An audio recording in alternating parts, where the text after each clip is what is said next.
Oi, tudo bem com você? Bom, então eu vim trazer aqui algumas dicas, para montagem de um altar dedicado ao deus Pan. Primeiro de tudo, é muito importante a gente entender, tá, que Pan é um deus e Cernunnos é outra divindade. Eles até possuem algumas poucas, semelhanças ali físicas, mas em relação às mitologias às quais eles pertencem, e também aos domínios deles, eles são muito diferentes. E mesmo fisicamente, quando a gente para um pouco, para estudar e conhecer a divindade, a gente vai perceber que Pan está relacionado aos caprinos, normalmente representado com chifres de bode, chifres de cabra, bem como a parte inferior do seu corpo, de cabra também. Enquanto Cernunnos, principalmente ali está relacionado com cervos, tá? A gente vê aqui que até mesmo o formato do chifre dele é diferente. Mas além disso, Pan é uma divindade grega e Cernunnos é uma divindade celta. Pan é o deus dos pastores, da música, ligado à fecundidade animal. Ele também está intimamente ligado às profecias, à cura, à proteção e também ao pânico, entre vários outros atributos também, de ambas as divindades. Mas nesse vídeo aqui eu vou focar um pouco, num altar devocional dedicado ao deus Pan. Em relação a essas duas divindades, tá? Eu já tenho vídeos falando sobre eles aqui, falando um pouco sobre cada um deles, sobre Pan. Eu tenho uma playlist inteira sobre ele que se chama Deus Pan, e sobre Cernunnos eu tenho vídeo sobre ele na playlist Mitos e Deuses. Bom, agora falando um pouco sobre a montagem de um altar devocional, como eu já falei em vários vídeos aqui, não tem um formato exato, tá? Não há uma regra que a gente precisa seguir na montagem de um altar, até porque esse espaço sagrado, ele representa, a nossa conexão pessoal com o divino. E como eu falei agora, Pan está ligado a diversos atributos, então pode ser, que você se conecte com Pan através de atributos específicos que não estão muito ligados, com aqueles com os quais eu me conecto com ele. Por exemplo, às vezes você se conecta com Pan através da música, atributos que relacionam ele com esse poder, com a energia, com os dons musicais. Então você pode compreender dentro do seu sistema de culto, esses tipos de práticas relacionadas à música. Ou você pode, estar mais conectado com ele de acordo com a fecundidade animal, então você pode ter símbolos aqui que remetem os animais de poder, que remetem também às vezes à natureza, à fertilidade e até mesmo tudo isso. Bom, basicamente, os itens essenciais de um altar devocional, tá? Seria a imagem da divindade. Essa imagem não necessariamente vai ser uma estatueta, tá?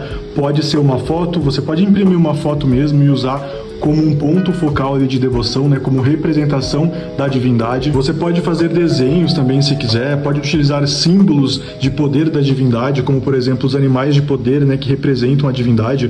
Eu tenho esse pequeno símbolo aqui de bode. Enfim, você vai precisar de uma representação da divindade, tá? Que pode ser uma estátua, um desenho, uma foto. Tendo isso, agora a gente vai pensar um pouco nos atos, de devoção que a gente vai ter com aquela divindade, tá? E esses atos, normalmente, eles estão relacionados com oferendas. E aí, quando a gente fala de oferendas, a gente fala de entregar algo. Algumas dessas coisas precisam, ser entregues em algum lugar. Então, por exemplo, você vai ofertar flores, frutas, às vezes até alimentos mesmo. Então, um pequeno prato, tá? Que vai poder, receber ali, essas ofertas sólidas que você vai fazer. Aí uma outra oferta que é muito comum também é a queima de uma vela, tá?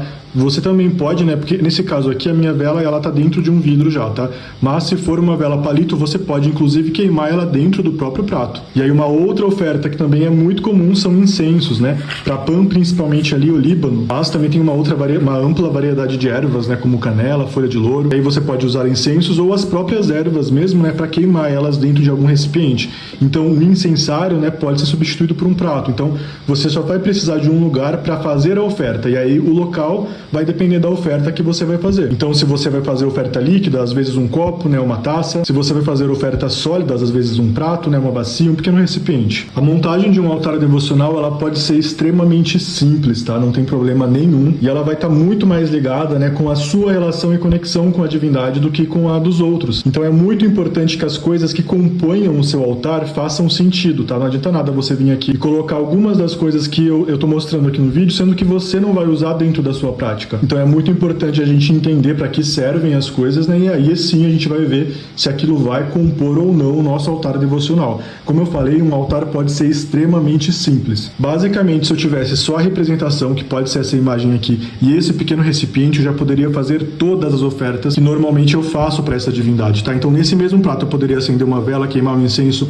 trazer alimentos, né, ovos, vegetais, pães. Aí se eu quisesse um copo comum mesmo para ofertar leite para ele também posso utilizar. Às vezes eu uso aquela pequena garrafa ali para trocar o leite, né? Cevada também é uma oferta muito comum. Enfim, a composição, né, tudo aquilo que vai ter no altar vai depender muito da sua conexão com a divindade. Mas primeiro, antes de tudo, né, o que eu recomendo é estudar sobre a divindade antes de montar qualquer altar, tá? Porque Pan não é Cernunnos. E aí para fazer a montagem de um altar para Cernunnos, tá? Algumas das orientações podem ser utilizadas, né? Até porque as ofertas podem ser, né, muito semelhantes. Porém, toda a simbologia, né, e os atributos que estão relacionados com essas divindades não são os mesmos, tá? Bem como o formato de culto, muitas das crenças cosmológicas, né, que envolvem essas divindades são distintas, tá? Cernunnos é um deus ligado ao submundo. Pan é um deus quitônico, né, terrestre, tá? Não quitônico submundano. Já Cernunnos, dentro da mitologia celta, que é uma outra mitologia, tá assim muito ligado à morte. Então, antes de montar qualquer altar, o que eu recomendo é estudar sobre a divindade. Inclusive, né, mesmo através dos vídeos que eu tenho aqui falando sobre essas divindades, por mais que sejam ali 15, 20 vídeos que eu tenho sobre Pan, não vão englobar toda a mitologia, tudo o que ele representa, todos os formatos de culto que Pan recebeu, e muito menos em relação a Cernunnos também, que está dentro de uma outra mitologia tão complexa quanto. Então, normalmente, a nossa jornada devocional com os deuses, né, ela vai estar muito ligada também com a nossa dedicação, né, a conhecer realmente a divindade. Então, basicamente, antes de montar um altar, eu recomendaria isso, tá? Saber para quem você está montando um altar. Porque esse tipo de dúvida, né, acerca da natureza geral da divindade, confundir divindades, já demonstra que talvez você precise parar um pouco, estudar mais, conhecer a divindade que de fato você vai cultuar, e aí sim, né, utilizar essas dicas aqui para talvez montar um altar devocional dedicado a essa divindade. Bom, então é isso, tá? Espero ter ajudado e tchau, tchau.